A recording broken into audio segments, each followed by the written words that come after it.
Chaque année, 140 000 étrangers viennent apprendre le français dans des écoles de langue en France. La majorité de ces écoles ont reçu le label Qualité français langue étrangère qui certifie la qualité de l'accueil et de l'enseignement du français.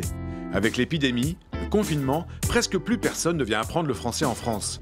Du coup, ces écoles qui font vivre la francophonie sur tout le territoire français sont menacées de fermeture. Pour savoir comment elles font pour surmonter cette crise, j'ai rendez-vous à Montpellier avec Caroline Mouton-Menise, chargée du label Qualité français langue étrangère à France Éducation Internationale. Salut Caroline! Salut Yvan! Pourquoi tu m'as donné rendez-vous dans cette ville? Parce que Montpellier est une ville qui compte le plus grand nombre de centres labellisés qualité français langue étrangère. Il y en a près d'une dizaine sur les 106 centres répartis sur tout le territoire français. Mais ces centres connaissent la pire crise de leur histoire aujourd'hui. Ah, tout à fait. Une crise comme celle qu'on est en train de vivre, personne ne l'avait vécue. Comment vous faites aujourd'hui pour les aider à surmonter la crise? On a valorisé leur offre de cours à distance, donc on a fait des actions de communication. Après, la délégation générale à la langue française du ministère de la Culture finance un clip promotionnel qui aura pour objectif d'appuyer la réouverture de tous ces centres de français langue étrangère, on l'espère mi-janvier. Pour faire revenir les apprenants étrangers en France. Pour faire revenir les apprenants étrangers en France, leur montrer que voilà, qu'on n'a pas baissé les bras et qu'ils sont attendus dans ces centres de FLE. Pour te montrer l'exemple d'un centre qui se bat, qui s'est adapté à cette crise avec des formations à distance, je te propose d'aller à l'université Montpellier 3, rencontrer Patricia Gardy, qui est directrice de l'Institut d'études du français pour étrangers de cette université. Eh ben on y va alors, je te suis. Allez.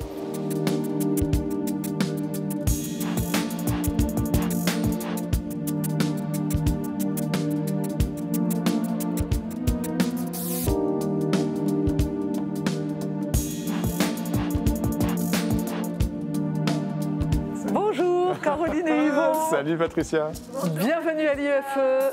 Non, c'est un petit peu vide, il n'y a pas grand monde. Alors, c'est vraiment vide. La ruche est désertée, puisque malheureusement, nos 500 étudiants semestre ne sont pas là, puisque nous sommes en plein confinement.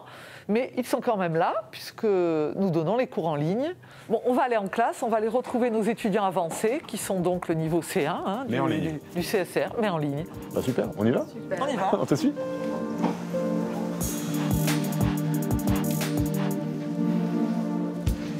Tes étudiants. Ils sont là. Bonjour les étudiants de français. Alors, est-ce que vous avez lu mon texte? Alors là, Patricia, tu es en train de faire un cours de conversation avec les étudiants. Oui, alors je suis en train de faire un cours de production orale. Ils ont un texte à lire et on aborde un thème et on travaille sur ce thème de différentes façons. Qu'est-ce que ça te fait de voir tes élèves sur un écran et pas ici dans une salle de classe? Je suis déjà contente de les voir malgré tout, malgré cette distanciation forcée avec le confinement et le virus. C'est une interaction supplémentaire quand on est en présentiel qu'on perd un peu quand on est évidemment en distanciel. Mais là, dans la mesure où ils sont tous là, qui préparent les cours, en fait, au bout d'un moment, le cours commence. C'est en ligne, mais après j'oublie que c'est en ligne et le cours se déroule quasi normalement, comme quand ils sont là. Et donc parmi eux, il y a Natalia. Bonjour Oui. Natalia. Bonjour. Pourquoi c'était important pour toi de venir apprendre le français en France? Pour moi, ça fait partie de mon projet de vie et d'apprendre le français. Qu'est-ce que ça t'apporte ces cours en ligne? C'est pas la même chose de voir la professeure devant l'écran que dans la salle de classe.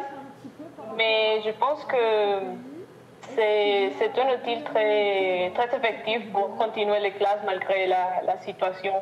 Je te souhaite une très bonne continuation, Natalia, dans tes cours à distance avec Patricia. Merci beaucoup.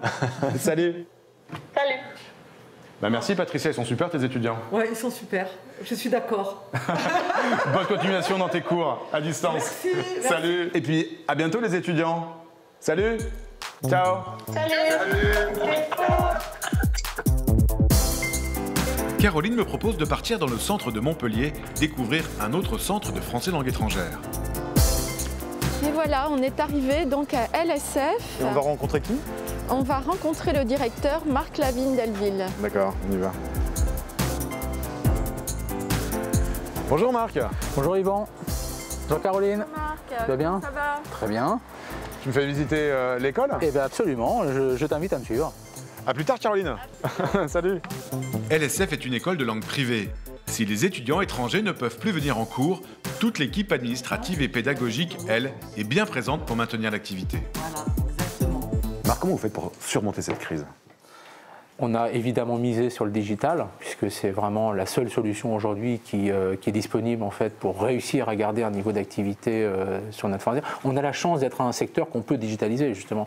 Un restaurant ne peut pas se digitaliser, une chambre d'hôtel ne peut pas se digitaliser. Nous, les formations, elles peuvent se digitaliser. Donc on a clairement basculé l'intégralité de nos cours sur des cours en ligne.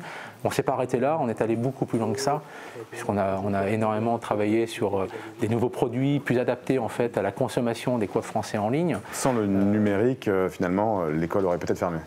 Sans le numérique, on serait dans un état catastrophique, peut-être déjà mort, effectivement. Alors, on a eu la chance de bénéficier des aides de l'État, comme le chômage partiel, mais ce n'est pas suffisant. Et il fallait aller au-delà de ça, et c'est ce qu'on a fait, justement, en étant très dynamique sur le digital. Sans la partie digitale, on ne serait pas dans le même état aujourd'hui. On aurait déjà un genou à terre, et si nos étudiants ne reviennent pas rapidement, là, effectivement, ça devient très dangereux. Donc là, vous avez des étudiants étrangers à Montpellier, mais qui sont chez eux. Oui, absolument. On a des étudiants qui sont à Montpellier confinés dans leur famille d'accueil et qui donc suivent nos cours en ligne, à défaut de pouvoir venir à l'école pour du présentiel. Diego loge dans une famille d'accueil à Montpellier. Il est arrivé en France juste avant le deuxième confinement.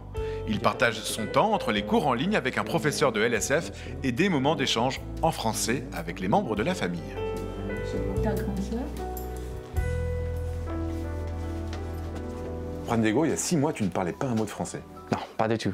Alors pourquoi tu as décidé de venir en France étudier le français? J'ai la nationalité française parce que grâce à mon grand-père, il était né à Paris. Et aussi, j'aime bien la langue française. J'ai toujours voulu apprendre la langue. Alors qu'est-ce que tu penses des cours en ligne que tu reçois via l'école LSF? Les professeurs sont géniaux. Les cours sont très drôles, très interactifs. C'est top. Qu'est-ce que tu attends aujourd'hui le plus? Parler bien, vraiment bien le français. Et aussi de peut-être connaître un peu plus l'Hexagone. Est-ce que je peux te demander une dernière chose? Est-ce que tu peux enlever ton masque? D'accord. Pour te voir. C'est quand même plus sympa. Ouais. Merci beaucoup Caroline pour ce tour de Montpellier. Merci à toi Yvan. Et nous on se retrouve dès la semaine prochaine. On continue notre tour de France à la rencontre de ces centres labellisés français langue étrangère qui se battent pour surmonter la crise.